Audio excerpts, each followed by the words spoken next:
പലരും പറയുന്ന ഒരു പ്രധാന പ്രശ്നമാണ് വീഡിയോസിൽ കോൺഫിഡൻസ് ഇല്ല, അല്ലെങ്കിൽ വീഡിയോസിൻ്റെ മുന്നിൽ വന്ന് സംസാരിക്കാൻ പറ്റുന്നില്ല. എത്ര ആളുകൾ ഉണ്ടെങ്കിലും അവരുടെ മുന്നിൽ വന്ന് സംസാരിക്കാൻ പറ്റും, പക്ഷേ ക്യാമറ ഓൺ ആക്കിയാൽ ഒന്നും സംസാരിക്കാൻ കഴിയാത്ത അവസ്ഥ, അല്ലെങ്കിൽ ഒന്നും പറയാൻ കഴിയാത്ത അവസ്ഥ, കണ്ടന്റുകളൊന്നും പഠിച്ചതൊന്നും നമുക്ക് പറയാൻ പറ്റുന്നില്ല, അല്ലെങ്കിൽ കണ്ടന്റുകൾ ഇങ്ങനെ പഠിച്ച് മനഃപ്പാഠമാക്കി പറയേണ്ട ഒരു അവസ്ഥ. അപ്പം എന്തെങ്കിലും ഒരു വാക്കുകൾ വിട്ടു പോകുമ്പോൾ ഒന്നും പറയാൻ കഴിയാത്ത അവസ്ഥ പലർക്കും വന്നിട്ടുണ്ടാവും അല്ലേ? അപ്പം നിങ്ങൾക്കുള്ള വീഡിയോ ആണ് ഇത്. നിങ്ങളിത് മുഴുവനായിട്ട് കണ്ടാൽ നിങ്ങൾക്ക് എന്തെങ്കിലും ബെനിഫിറ്റ് ഉണ്ടെങ്കിൽ താഴെ നിങ്ങളുടെ കമൻറ്റ് തീർച്ചയായിട്ടും അറിയിക്കുക. ഞാൻ നല്ല വീഡിയോസുകളായിട്ട് നിങ്ങളുടെ പ്രശ്നങ്ങളുമായിട്ട്, നിങ്ങൾ എന്തെങ്കിലും പ്രശ്നങ്ങളുണ്ടെങ്കിൽ അത് കമൻറ്റിൽ രേഖപ്പെടുത്തിയാൽ ആ കമൻറ്റിൽ പറയുന്ന പ്രശ്നങ്ങൾ, എല്ലാവർക്കും കോമൺ ആയിട്ടുള്ള പ്രശ്നങ്ങളൊക്കെ ഉണ്ടെങ്കിൽ അതൊരു വീഡിയോസാക്കി നെക്സ്റ്റ് ചെയ്യാവുന്നതാണ്. അപ്പം നമ്മൾ വീഡിയോസ് ചെയ്യുമ്പോൾ പലർക്കും ഉണ്ടാവുന്നതാണ് വാക്കുകൾ കിട്ടാതെ വരുന്നത് അല്ലേ? അപ്പം വാക്കുകൾ കിട്ടാതെ വരുമ്പോൾ നിങ്ങൾ ഒരിക്കലും നിങ്ങളുടെ വീഡിയോസിൽ പറയേണ്ട കാര്യങ്ങൾ നിങ്ങൾ കാണാതെ പഠിച്ചു വരരുത്. അപ്പം നിങ്ങൾക്കൊരു സെൻറ്റൻസ് ഒക്കെ ഉണ്ടെങ്കിൽ ആ സെൻറ്റൻസ് മുഴുവനായിട്ട് നിങ്ങൾ കാണാതെ പഠിച്ചു വന്നാൽ നമുക്കൊരു വാക്ക് വിട്ടുപോയാൽ പിന്നെ ഒന്നും കിട്ടില്ല അല്ലേ? അപ്പോൾ നിങ്ങൾ എന്ത് ചെയ്യുക? നിങ്ങൾക്ക് ബിസിനസ്സിലാണെങ്കിലും നിങ്ങളുടെ പേഴ്സണൽ ലൈഫിലാണെങ്കിലും നിങ്ങൾ ഏതൊരു പ്രൊഫഷനിൽ നിൽക്കുന്ന ആളുകളാണെങ്കിലും വീഡിയോസ് എന്ന് പറയുന്നത് നിർബന്ധമായിട്ടുള്ളൊരു കാര്യമാണ് ഇന്നത്തെ കാലത്ത്.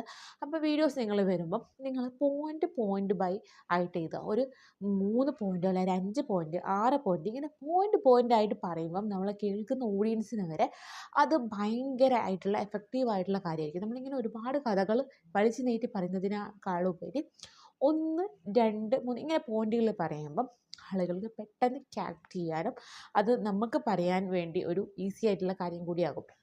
അപ്പോൾ നിങ്ങൾ എന്ത് ചെയ്യുക? ഒന്നാമതായിട്ട് നിങ്ങൾ പോയിൻ്റായിട്ട് പറയാൻ വേണ്ടി ശ്രദ്ധിക്കാം. 2, നിങ്ങൾ പറയുമ്പം ഒരു കാര്യത്തെക്കുറിച്ച് നിങ്ങൾ ഒരുപാട് വിശദീകരിക്കാതെ കുറച്ച് ഒരു മിനിറ്റിന് താഴെയൊക്കെ ആയിട്ട് ആദ്യത്തെ ആളുകൾ ബിഗിനേഴ്സൊക്കെ വീഡിയോസ് എടുക്കുകയാണെങ്കിൽ അവർക്കുള്ള വീഡിയോസായിട്ട് നിങ്ങൾ കാണാം. അപ്പോൾ എന്ത് ചെയ്യുക? ഒരു പോയിന്റിനെ നിങ്ങൾ കുറച്ച് വിശദീകരിച്ചിട്ട് പറയാൻ വേണ്ടി ശ്രദ്ധിക്കുക. മൂന്നാമത്തെ കാര്യം എന്ന് പറയുന്നത്, നിങ്ങൾ ആദ്യമായിട്ട് വീഡിയോസ് എടുക്കുന്ന വ്യക്തിയൊക്കെ ആണെങ്കിൽ നിങ്ങൾ ഒരിക്കലും സ്ക്രീനിലേക്ക് നോക്കി സംസാരിക്കരുത്. നമുക്കറിയാം മൊബൈൽ ഫോണിൻ്റെ ക്യാമറ ഉണ്ടാവും. നമ്മുടെ സെൽഫി മോഡിലാണ് ഫോൺ വെച്ചതെന്ന് വെച്ചാൽ നമ്മുടെ ക്യാമറ ഇതാണ്, സ്ക്രീൻ ഇതാണ്. സ്ക്രീൻ. ഞാൻ സ്ക്രീനിലേക്ക് നോക്കി സംസാരിക്കുമ്പോൾ നിങ്ങൾക്ക് തന്നെ എൻ്റെ കണ്ണിൻ്റെ വ്യത്യാസം മനസ്സിലാവും അല്ലേ? അപ്പോൾ നിങ്ങൾ എന്ത് ചെയ്യുക? ക്യാമറയുടെ ലെൻസിലേക്ക് നോക്കി മാത്രം സംസാരിക്കുക. ഇതാകുമ്പോൾ നമ്മളൊരു ആളുടെ മുഖത്തെ കണ്ണിൽ നോക്കി സംസാരിക്കുന്നത് പോലെ, അല്ലാതെ നമുക്ക് എന്താക്കും, നമ്മുടെ കസ്റ്റമറുമായിട്ട് നേരിട്ട് സംസാരിക്കുന്ന ഒരു ഫീല് ലഭിക്കില്ല. അപ്പോൾ ഇതൊന്ന് ട്രൈ ചെയ്യുക. എന്നിട്ട് ആദ്യമൊക്കെ നമ്മൾ സംസാരിക്കുന്നത് എന്തായാലും സ്ക്രീനിലേക്കായിരിക്കും നമ്മൾ നോക്കുന്നത്. അപ്പോൾ നമ്മൾ എന്ത് ചെയ്യുക? ആദ്യം നമ്മൾ പ്രാക്ടീസ് ചെയ്യുക. നമ്മൾ കണ്ണാടീൻ്റെ മുമ്പിൽ പോയിട്ടൊന്ന് നമ്മളെടുത്ത് നോക്കിയിട്ടൊന്ന് ചിരിക്കുക. ചിരിക്കാത്തവരാണെങ്കിൽ ചിരിക്കുക. അല്ലെങ്കിൽ നിങ്ങൾ സംസാരിക്കാൻ കഴിയാത്തവരാണെങ്കിൽ കണ്ണാടിയുടെ മുന്നിൽ പോയിട്ടൊന്ന് സംസാരിക്കുക. 2 മിനിറ്റ് സംസാരിക്കുക. അതുപോലെ തന്നെ റൂമിൽ ആരും ഇല്ലാതെ നിങ്ങൾ സംസാരിച്ചാൽ ഒന്നും കൂടി കോൺഫിഡൻസ് ഉണ്ടാവും അല്ലേ? നമ്മുടെ മുന്നിൽ ആരെങ്കിലും ഉണ്ടാകുമ്പോൾ നമുക്കൊരു ചമ്മലുണ്ടാവും ആദ്യമൊക്കെ. അപ്പോൾ അതൊന്നും ഇല്ലാത്ത രീതിയിൽ സംസാരിക്കാൻ വേണ്ടി ശ്രദ്ധിക്കുക. അപ്പോൾ നിങ്ങൾ ഇങ്ങനെ ട്രൈ ചെയ്യാം. അതുപോലെ തന്നെ നിങ്ങൾ ഒരിക്കലും കാണാതെ നിങ്ങളുടെ കണ്ടന്റ് പഠിക്കാത്ത ഒരു പോയിന്റ് മാത്രം പഠിച്ചിട്ട് അതിനെ നിങ്ങളുടേതായ രീതിയിൽ വിശദീകരിക്കാൻ വേണ്ടി ശ്രദ്ധിക്കുക.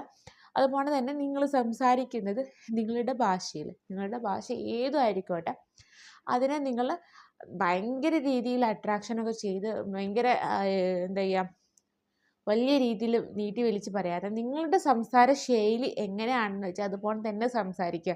എൻ്റെ സംസാരം ഇങ്ങനെയാണ്, അത് മറ്റുള്ളവർ കേട്ടാലും മോശമാണ്, അപ്പോൾ ഞാനൊന്ന് മാറ്റി സംസാരിക്കാൻ ശ്രമിക്കുമ്പം നമ്മളിങ്ങനെ സംസാരിച്ച് വരുമ്പോൾ എന്തായാലും നമ്മുടെ സ്വന്തമായിട്ടുള്ള സ്ലാങ് അല്ലെങ്കിൽ സംസാര ശൈലി അതിലേക്ക് വന്നു പോകും. അപ്പോൾ നിങ്ങൾ ഏത് രീതിയിലാണോ സംസാരിക്കുന്നത് അതിലേക്ക് സംസാരിക്കുക. ഒരിക്കലും നിങ്ങൾ വച്ചുകെട്ടില്ലാതെ സംസാരിക്കാൻ വേണ്ടി ശ്രദ്ധിക്കേണ്ടതാണ്. നിങ്ങൾ കോൺഫിഡൻസോട് കൂടി സംസാരിക്കുക. കോൺഫിഡൻസ് ആണ് നമ്മുടെ വീഡിയോസിൽ ഏറ്റവും പ്രധാനപ്പെട്ട കാര്യം. അപ്പോൾ കോൺഫിഡൻസ് ഇല്ലാത്തവരൊക്കെ ആണെങ്കിൽ നമുക്കറിയാം ഫസ്റ്റ് വീഡിയോയിൽ ഒരിക്കലും ആർക്കും കോൺഫിഡൻസ് വരത്തില്ല. അപ്പം നമ്മൾ തുടരെ വീഡിയോ ചെയ്താൽ മാത്രമേ കോൺഫിഡൻസ് വരത്തുള്ളൂ. അപ്പോൾ നിങ്ങൾ ആദ്യമായിട്ട് വീഡിയോ ചെയ്യുന്നവരൊക്കെ ആണെങ്കിൽ ഒരിക്കലും തുടക്കത്തിൽ ലോങ് വീഡിയോസ് ചെയ്യരുത്. നിങ്ങൾ 1 മിനിറ്റിന് താഴെ അല്ലെങ്കിൽ 30 സെക്കൻഡിന് താഴെ ഒരു 10 സെക്കൻഡിൻ്റെ വീഡിയോസൊക്കെ എടുത്തിട്ട് നിങ്ങൾ എന്നെ കണ്ടു നോക്കുക. നിങ്ങളുടെ വീഡിയോസ് നിങ്ങൾ ആർക്കും ഷെയർ ചെയ്യണമെന്നൊന്നുമില്ല. നിങ്ങൾ എന്നെ കണ്ടിട്ട് അതിലെന്തെങ്കിലും അപാകതകളൊക്കെ ഉണ്ടെങ്കിൽ അത് മാറ്റി, എന്നിട്ട് രണ്ടാമത്തെ വീഡിയോയിൽ അതിലൊന്നുകൂടി മികച്ചതായിട്ട് ചെയ്യാം. അല്ലാതെ നിങ്ങൾ ഒരിക്കലും ഒരു ലോങ് വീഡിയോസ് എടുത്തിട്ട് നിങ്ങൾ സ്റ്റാർട്ട് ചെയ്യരുത്. ബിഗിനേഴ്സൊക്കെ ആണെങ്കിൽ ഷോർട്ട് വീഡിയോസ് തുടങ്ങാം. ഇതൊക്കെ തന്നെയാണ് നമ്മുടെ വീഡിയോസിൽ നമ്മൾ വരാൻ ആഗ്രഹിക്കുന്നവരൊക്കെ ആണെങ്കിൽ ഇങ്ങനത്തെ കാര്യങ്ങളൊക്കെ നിങ്ങൾ ചെയ്തു നോക്കുക. ഈ വീഡിയോസ് നിങ്ങൾക്ക് ഇഷ്ടപ്പെട്ടു എന്ന് കരുതുന്ന ഒരു കുഞ്ഞു വീഡിയോസാണ്. അപ്പോൾ നിങ്ങൾക്ക് വീഡിയോ കോൺഫറൻസ് ആഗ്രഹിക്കുന്നവരാണെങ്കിൽ, വീഡിയോസിൽ ഇങ്ങനെ സംസാരിക്കണമെന്ന് ആഗ്രഹിക്കുന്നവരാണെങ്കിൽ, നിങ്ങൾ എന്തെങ്കിലും നിങ്ങളുടെ പ്രശ്നങ്ങൾ ഉണ്ടെങ്കിൽ നിങ്ങൾ എന്തായാലും നിങ്ങളുടെ കമൻറ്റിൽ രേഖപ്പെടുത്താൻ ഞാൻ എല്ലാവരുടെയും കമൻറ്റ് നോക്കുന്നുണ്ടാവും. അപ്പോൾ ആർക്കെങ്കിലും എന്തെങ്കിലും പ്രശ്നം ഉണ്ടെങ്കിൽ നെക്സ്റ്റ് വീഡിയോയിൽ ആ ഒരു പ്രശ്നത്തിൻ്റെ സോൾവ് അല്ലെങ്കിൽ ആ ഒരു ക്വസ്റ്റ്യൻ്റെ ആൻസർ ആയിട്ടായിരിക്കും വരുന്നത്. അപ്പോൾ നിങ്ങളുടെ എല്ലാവരുടെയും കമൻറ്റ്സിന് വേണ്ടിയിട്ട് ഞാൻ കാത്തിരിക്കുന്നുണ്ട്. Thank U.